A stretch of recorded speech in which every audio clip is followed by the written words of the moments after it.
Good morning students. Welcome in army आसरा education group. आज मैं आप लोग को 12th मैथमेटिक्स की कड़ी को आगे बढ़ाते हुए आपके बीच वेक्टर अलजेब्रा, जिसे हिंदी में सदिश बीजगणित कहते हैं, उसके बारे में आज मेरा इंट्रोडक्शन क्लास होगा इसके वेक्टर अलजेब्रा का। तो हम लोग now come to the point, हम लोग पॉइंट पे चलते हैं। सबसे पहले वेक्टर जिसे हिंदी में हम लोग सदिश कहते हैं और स्केलर जिसे हिंदी में अदिश कहते हैं। यानी सबसे पहले जैसा कि ऊपर में हम आपको लिख दिए कि वे राशियां जो मापी जा सकती है भौतिक राशियां कहलाती है। फिजिक्स में जितने भी तरह की क्वांटिटीज है उसको दो भागों में बांटा गया है, एक का नाम सदिश राशि और एक का नाम अदिश राशि। यहाँ पे जैसा कि लिखा हुआ है कि भौतिक राशियां मुख्यतः दो प्रकार की होती हैं। मुख्य रूप से हम लोग 12th क्लास में डिटेल में सदिश के बारे में चर्चा करेंगे, लेकिन फिर भी थोड़ा सा अदिश के बारे में भी हम लोग देखेंगे, जिसको मापा जा सके। फिजिक्स में जिस क्वांटिटी जिस राशियां को मापा जा सके वे जो है भौतिक राशियां कहलाती है। लेकिन अगर आपको कोई बोले कि मैं आप पे गुस्साया हुआ हूं, गुस्साए हुए हूं, क्या मैंने आपके ऊपर गुस्सा किए हुए हैं, तो मैं आपके ऊपर कितना गुस्सा किए हुए हैं इसको नहीं नापा जा सकता, इसको नहीं मापा जा सकता। यह एक फिजिकल क्वांटिटी नहीं है। जैसे हम नेक्स्ट एग्जांपल की ओर बढ़ते हैं। मैं आप लोगों को बहुत मानता हूं, मापने का तरीका बताओ, क्या चीज से मापोगे, कैसे मानते हैं, कितना मानते हैं, इसका मेजरमेंट का कोई तरीका नहीं है। अतः यह एक भौतिक राशि नहीं है। लेकिन आप लोग से बोला जाए कि मेरा हाइट जो है 172 सेंटीमीटर है, हो सकता है इसको हम माप लिए सेंटीमीटर में, मीटर में, हाँ यह एक भौतिक राशि है। तो जिसे मापा जा सके, यानी वे राशियां जो मापी जा सकती है क्या कहलाती है, भौतिक राशियां। और जितने भी फिजिक्स में भौतिक राशियां हैं उसको कितने भागों में बांटते हैं, दो भागों में, एक का नाम सदिश और एक का नाम अदिश। सबसे पहले हम लोग अदिश को देखते हैं। जैसा ही कि नाम से क्लियर है, अदिश का अर्थ दिशा की आवश्यकता नहीं। अदिश का अर्थ होता है कि जिसमें दिशा की आवश्यकता नहीं हो। आ से आवश्यकता, इसके मतलब दिशा, यानी जिसमें दिशा की आवश्यकता नहीं हो क्या कहलाती है, अदिश कहलाती हो। जैसे हमारे लेंथ को आप लोग मापे 172 सेंटीमीटर, तो कोई ये नहीं पूछेगा कि सर आपको नीचे से ऊपर की ओर मापा कि ऊपर से नीचे की ओर मापा। साथ ही साथ ये भी कोई नहीं पूछेगा कि सर आपका जो 172 सेंटीमीटर मापा पूरब की ओर मुंह करके मापा कि पश्चिम की ओर करके। No need of direction, that is called अदिश स्केलर। जिसमें ओनली मैग्नीट्यूड हो, जिसमें मान हो, उसे हम लोग क्या कहते हैं, सदिश कहते हैं। मान और दिशा दोनों होगा तो सदिश। अब हम लोग सदिश के बारे में देखते हैं। सदिश का अर्थ होता है दिशा के साथ, डायरेक्शन के साथ। स के मतलब स का अर्थ होता है साथ, दिश का मतलब होता है दिशा। तो जिसमें दिशा के साथ हो, जिसमें दिशा की आवश्यकता हो उसे सदिश राशि कहते हैं, और जिसमें दिशा की आवश्यकता नहीं हो, ओनली मान की आवश्यकता हो, उसे क्या कहते हैं, अदिश राशि कहते हैं। तो मैं आगे अब देखता हूं यहाँ पे कि ये तो आप लोग सदिश और अदिश के बारे में आप लोग समझ गए हैं। अब आप यहाँ पे देख रहे हैं, लिख रहे हैं कि सदिश राशियां वो ऐसी भौतिक राशियां जिन्हें व्यक्त करने के लिए परिमाण एवं दिशा दोनों की आवश्यकता होती है, सदिश राशि कहलाती है। वो ऐसी भौतिक राशियां जिन्हें व्यक्त करने के लिए दिशा एवं परिमाण दोनों की आवश्यकता होती है, सदिश राशियां कहलाती है। जैसे विस्थापन, वेग, बल, घूर्ण। जैसे मैं आपके सामने एक एग्जांपल दे रहा हूं।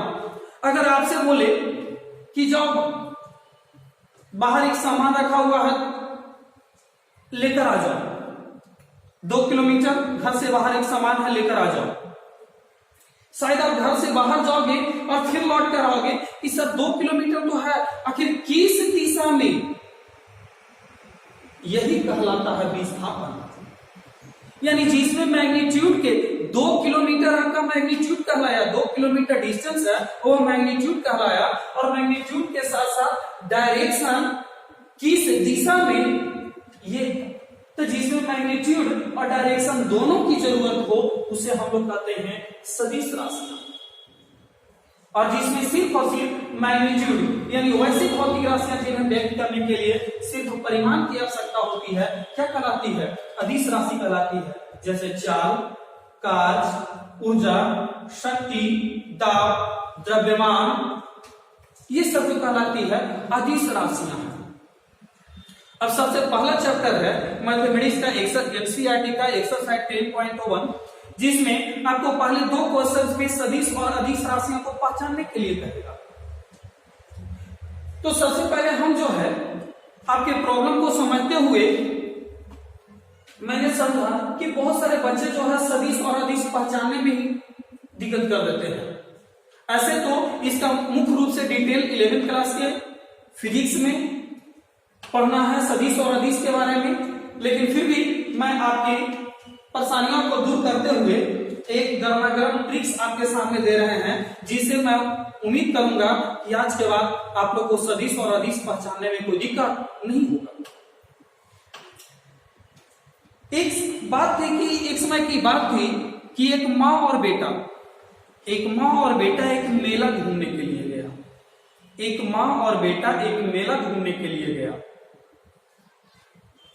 देखते हैं मेला में खिलौने वगैरह छोटे बच्चों के लिए बिकती है, वैसे ही छोटे छोटे खिलौने बिक रही थी।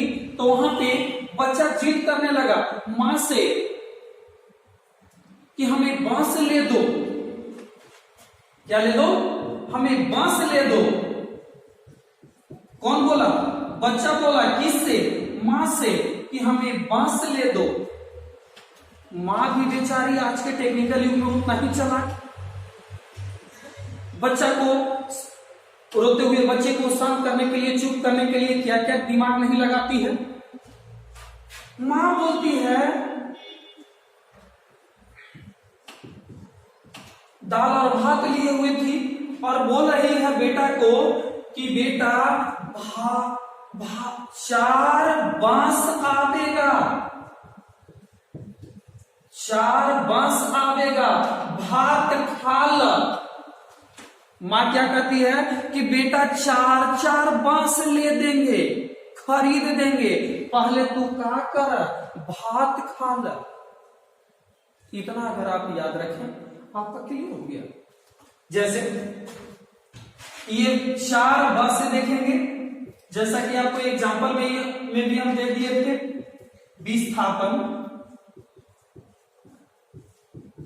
विस्थापन के बाद वेग, वेग के बाद बल, बल के बाद बलाघूर्ण,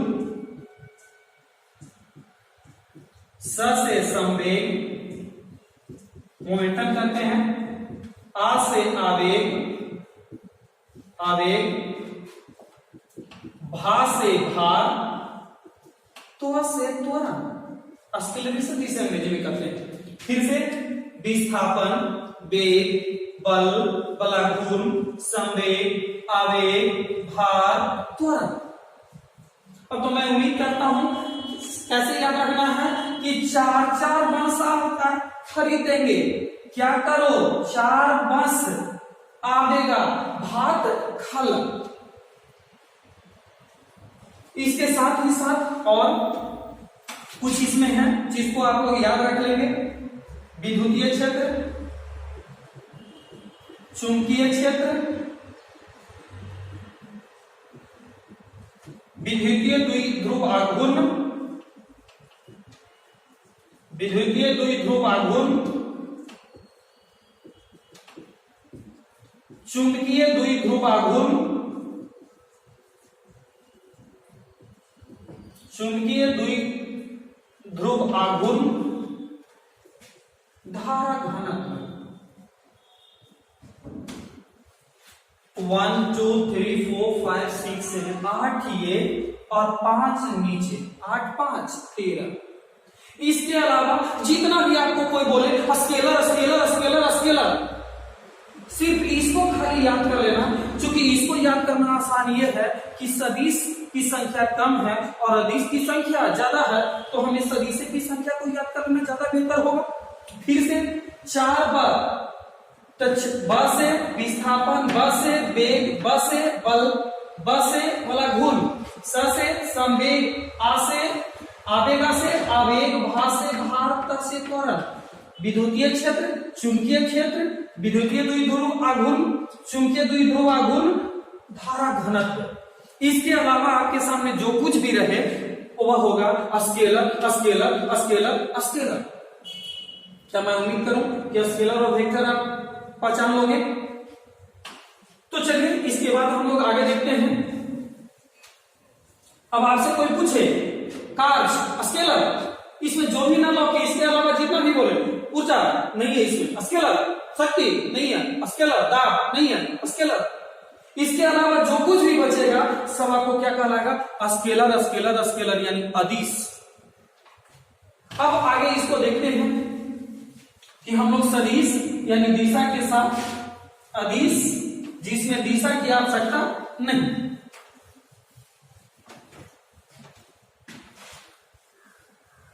वीडियो को पॉज करके इसको जरूर पेन और कॉपी साथ में निकालकर लिखते चलें।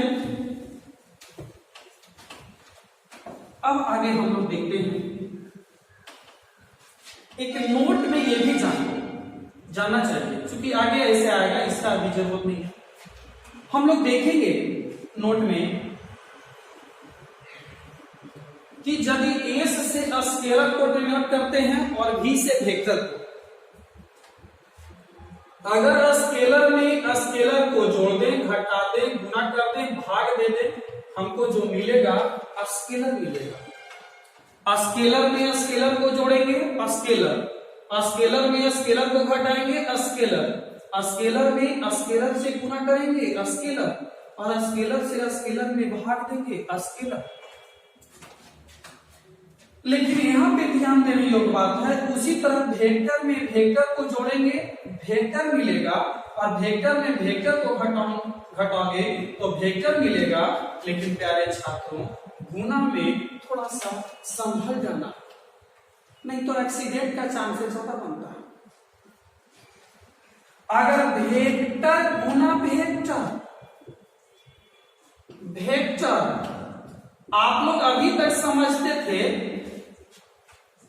कि यहां पे चाहे गुना दे दें चाहे डॉट दे दें, दोनों एक ही चीज है। लेकिन अब थोड़ा सा यहाँ पे दोनों अलग अलग चीज होगा।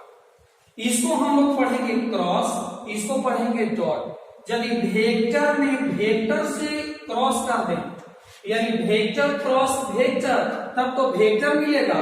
लेकिन वेक्टर डॉट वेक्टर, तब हमें क्या मिल जाएगा? स्केलर। इसीलिए यहाँ पे संभल के 440 वोल्ट का झटका। फिर से, अगर स्केलर में स्केलर को जोड़ दिया जाए, घटा दिया जाए, गुना कर दिया जाए, भाग दे दिया जाए, स्केलर मिलेगा।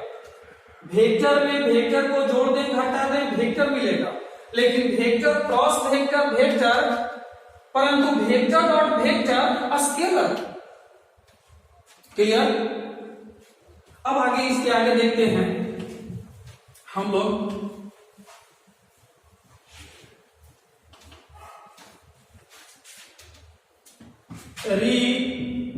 Representation of A vector, representation of A vector.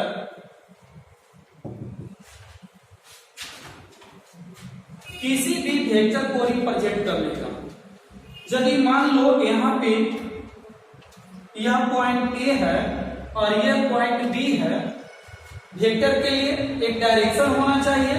इसका डायरेक्शन है कि ए से बी की ओर जा रहा है, तो इसको हम लोग बोलेंगे इनिशियल पॉइंट, जिसे हिंदी में प्रारंभिक बिंदु। आप लोग समझते होंगे, इतना छोटे छोटे इंग्लिश वर्ड आप लोग समझते होंगे। इनिशियल पॉइंट जिसे हम लोग कहते हैं प्रारंभिक बिंदु, और इसको हम लोग कहते हैं फाइनल पॉइंट या इसी का दूसरा नाम है टर्मिनल पॉइंट। और यहां से यहां की दूरी को मैग्नीट्यूड हम लोग कहते हैं। ए से बी का जो दूरी हुआ, ए से बी का जो डिस्टेंस हुआ, ये क्या कहलाएगा? मैग्नीट्यूड। और इसको रिप्रेजेंट करने के लिए हम लोग ए बी वेक्टर इसको ऐसे रिप्रेजेंट करते हैं, वेक्टर ए बी। यानी ए और बी के बीच के जो दूरी होगा वो वही मैग्नीट्यूड कहलाएगा। जैसे हमारा जो था नीचे से ऊपर तक 172 सेंटीमीटर मापा गया, वो वही मेरा मैग्नीट्यूड था, लेकिन इसमें डायरेक्शन नहीं क्लियर है, इसीलिए स्केलर। लेकिन यहां पे देख लीजिए कि ए से बी का अपना जो भी हो, 2 मीटर, 4 मीटर, 5 मीटर, तो किसी भी वेक्टर को रिप्रेजेंट करने के लिए उसका एक इनिशियल पॉइंट होता है और उसका एक फाइनल पॉइंट होता है, जिसे हम लोग टर्मिनल पॉइंट भी कहते हैं। और इसको पढ़ते हैं वेक्टर ए बी। क्या पढ़ते हैं? Vector A B. क्या पढ़ते हैं? Vector A B. अब इसके बाद हम लोग जो देखते हैं, ये तो हम लोग किसी भी वेक्टर को रिप्रेजेंट करने के लिए रिप्रेजेंट करेंगे, सूचित करेंगे। अब इसके बाद आगे जो है हम लोग देखेंगे पोजीशन वेक्टर, जिसे हम लोग अंग्रेजी में कहेंगे स्थिति सदिश। पोजीशन वेक्टर, जिसे हम लोग हिंदी में कहेंगे स्थिति सदिश।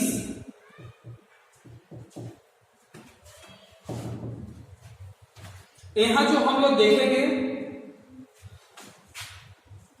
इसको लिख देते हैं vectors in three dimensional space. Vectors in 3 dimensional space. यहां पे हम लोग 10th क्लास में आप लोग 2D के बारे में पढ़ा था, द्विविमीय ज्यामिति। यहां हम लोग अंतरिक्ष में किसी एक पॉइंट लेंगे और वहां यहां पे हम लोग 3D के बारे में चर्चा करेंगे। सबसे पहले यहां पे हम चर्चा करने के लिए आपको जो है कि सामने कुछ पेन हम रख रहे हैं। वहां पे 2D में हम लोग चर्चा करते थे, तो ध्यान दीजिएगा, यह मेरा एक्स एक्सिस होता था और यह मेरा वाई एक्सिस होता था। एक्स एक्सिस को हम लोग एक्स और एक्स डैश से सूचित करते थे, वाई एक्सिस को वाई और वाई डैश से ऐसे हम लोग सूचित करते थे। इधर एक्स लेते थे तो इसको एक्स डैश, ये वाई लिए तो इसको क्या लेते थे? Y dash. ये मूल बिंदु होता था। लेकिन इसी चीज को त्रिविमीय ज्यामिति में 3D में रिप्रेजेंट करने के लिए किसी एक को एक्स ले लो, किसी दूसरे को वाई ले लेते हैं। एक्स एक्सिस हो गया, ये वाई एक्सिस हो गया, और यहां पे इसको ले लेते हैं जेड एक्सिस। ये एक्स है तो इसके अपोजिट में एक्स डैश होगा, वाई तो इसके अपोजिट में वाई डैश, ये जेड तो इसके अपोजिट में क्या होगा? Z dash. लेकिन रियली यह जो है ऐसा नहीं होता है, ये पड़ा हुआ नहीं होता है।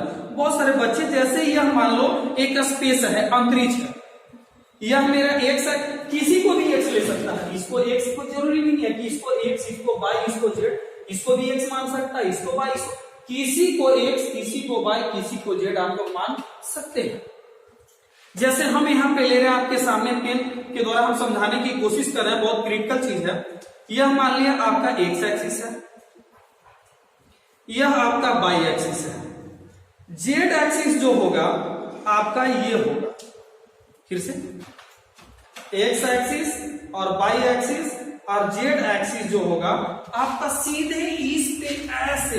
लेकिन बोलो तो यह 2D आकृति है, तो यहाँ पे इस टाइप से ऐसे तो कोई रेखा खींचा नहीं जा सकता है, लेकिन रियली यह इस तरह से होता है। इसको अगर एक्स एक्सिस मानोगे तो ये वाई एक्सिस और ये आपका क्या होगा? Z axis. तीनों एक दूसरे के परपेंडिकुलर होते हैं। यानी यहां से यहां मापो 90, यहां से यहां भी मापो 90, तीनों यहां पे भी 90, तीनों एक दूसरे के परपेंडिकुलर होते हैं। और हम स्थिति सदिश के बारे में आपको समझाना चाह रहे थे। फिर से यह एक्स एक्सिस, ये वाई एक्सिस और ये आपका क्या रहा जेड एक्सिस। मान लो यहां पे एक हम ले लेते हैं इसको ओ, और इसको हम आपको यहां पे दिखा देते हैं।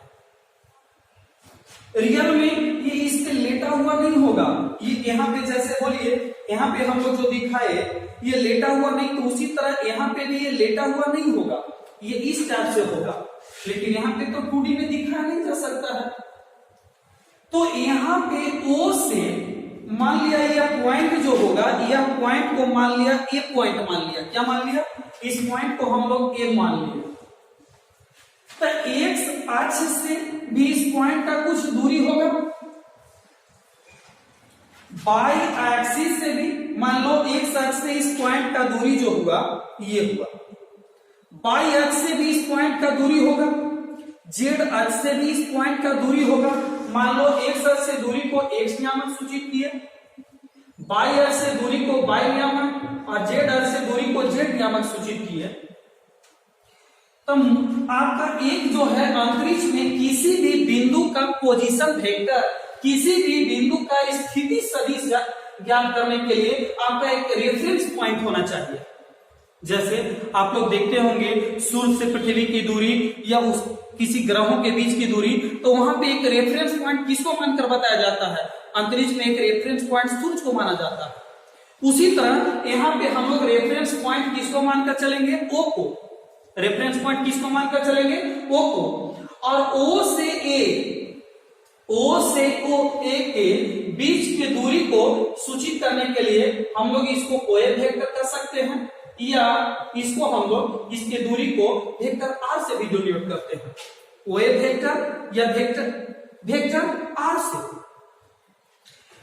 तो यानी कि O से A ये पॉइंट A जो है एक्स अक्ष से कितनी दूरी, वाई अक्ष से कितनी दूरी और जेड अक्ष से कितनी दूरी, वास्तविक दूरी को बताता है। इस यही जो है हम लोग पोजीशन वेक्टर करते हैं। क्या करते हैं, जिसे हम लोग कर सकते हैं कि यदि O मूल बिंदु हो एवं A कोई बिंदु हो, कर सकते हैं यदि O मूल बिंदु हो एवं A कोई O मूल बिंदु हो, O मेरा क्या है मूल बिंदु, जिसका नियामक क्या होता है 0,0,0। यदि O मूल बिंदु हो एवं A कोई बिंदु हो, तो वेक्टर OA बिंदु A का, तो वेक्टर OA बिंदु A का स्थिति सदिश कहलाता है, स्थिति सदिश कहलाता है। यानी मेरा मूल बिंदु क्या है, O है, और A कोई बिंदु है, तो वेक्टर OA बिंदु A का क्या कहलाता है, स्थिति सदिश। जैसा कि हम लोग यहाँ पे देख रहे थे कि यहाँ पे 3D में हम लोग ले रहे थे एक्स एक्सिस वाई एक्सिस और इसको जेड एक्सिस मान रहे थे, और ये O और इसको क्या मान रहे थे, A मान रहे थे। तो यानी कि O मूल बिंदु हो और A कोई बिंदु हो, तो वेक्टर OA बिंदु A का क्या कहलाएगा, स्थिति सदिश। क्या कहलाएगा, स्थिति सदिश, जिसे हम लोग कहते हैं पोजीशन वेक्टर। क्या कहलाता है, पोजीशन वेक्टर। मैं उम्मीद करूं कि पोजीशन वेक्टर क्लियर। उसके बाद नेक्स्ट जो आता है जिसका नाम है डायरेक्शन कोसाइन। डायरेक्शन कोसाइन जिसे हम लोग हिंदी में कहते हैं दिक् कोज्या। डायरेक्शन कोसाइन जिसे हम लोग हिंदी में कहते हैं दिक् कोज्या। अब दिक् कोज्या में हम लोग देखते हैं कि यहां पे देखेंगे कि दिक् कोज्या क्या क्या जो है।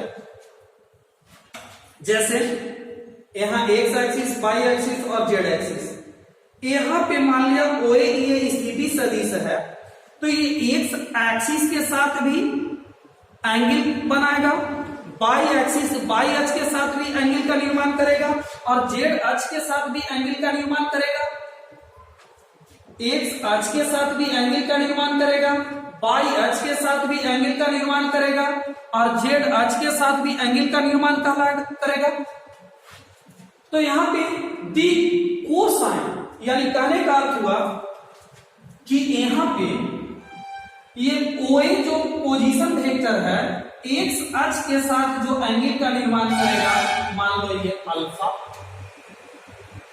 ये जो है बाई अक्ष के साथ जो एंगल का निर्माण किया, इन्हीं कुछ बच्चा यहां से यहां समझेंगे, यहां से लेकर यहां तक, और जेड अक्ष के साथ जो एंगल का निर्माण किया ये गामा। तो यानी कहने का अर्थ हुआ कि ये जो कॉस अल्फा, कॉस बीटा और कॉस गामा, ये जो हुआ यही आपका कहलाएगा direction cosine, direction cosine. Clear? फिर से यह ओए पोजीशन वेक्टर एक्स एक्सिस के साथ जो एंगल का निर्माण करेगा, इस एंगल को अल्फा के नाम से, पोजीशन वेक्टर ओए बाई एक्सिस के साथ जो एंगल का निर्माण करेगा इसको बीटा से, और जेड पोजीशन वेक्टर ओए जेड एक्सिस के साथ जो एंगल का निर्माण करेगा उसे हम लोग बीटा गामा से। अब हम लोग देखते हैं कोसाइन वैल्यू को कह रहा है, कोसाइन यानी कॉस का मान, तो इसीलिए एक्स के साथ जो एंगल का निर्माण, एक्स एक्सिस के साथ जो एंगल का निर्माण करेगा उसको कॉस अल्फा, बाई एक्सिस के साथ जो एंगल का निर्माण करेगा कॉस बीटा, और जेड एक्सिस के साथ जो एंगल का निर्माण करेगा उसे हम लोग कहेंगे cos gamma. These are called direction cosine, these are called direction cosine. Clear? जिसे अगर लिखना चाहते हैं तो आप लोग लिख लीजिए, बोल देते हैं, लिखेंगे एक सदिश वेक्टर ओपी द्वारा, एक सदिश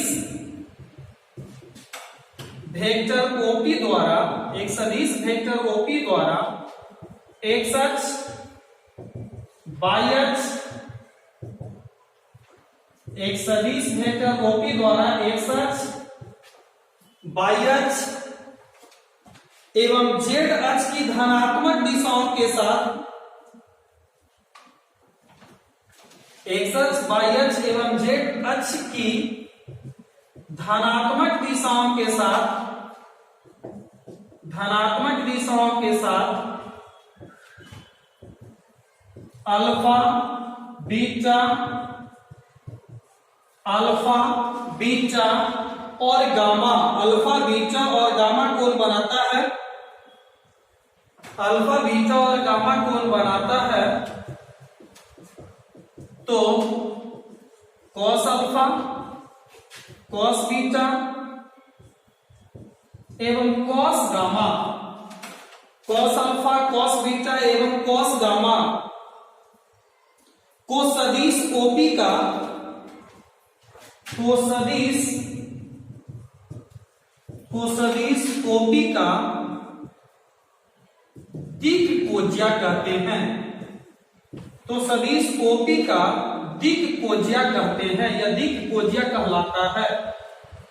फिर से एक सदिश वेक्टर ओपी, ओपी नहीं मानिए ओए, ये माने हम एक सदिश वेक्टर ओए द्वारा, एक सदिश वेक्टर ओए द्वारा एक्स अक्ष, बाई अक्ष एवं जेड अक्ष की धनात्मक दिशाओं के साथ अल्फा बीटा और गामा कोण बनाता है। तो कॉस अल्फा, कॉस बीटा एवं कॉस गामा को सदिश वेक्टर ओए, सदिश वेक्टर ओए का दिक् कोज्या कहलाता है, सदिश वेक्टर ओए का दिक् कोज्या कहलाता है। क्लियर? तो आज हम लोग मुख्य रूप से देखें तीन चीज के बारे में। सबसे पहला देखें व्हाट इज वेक्टर के बारे में कि वेक्टर किसे कहते हैं।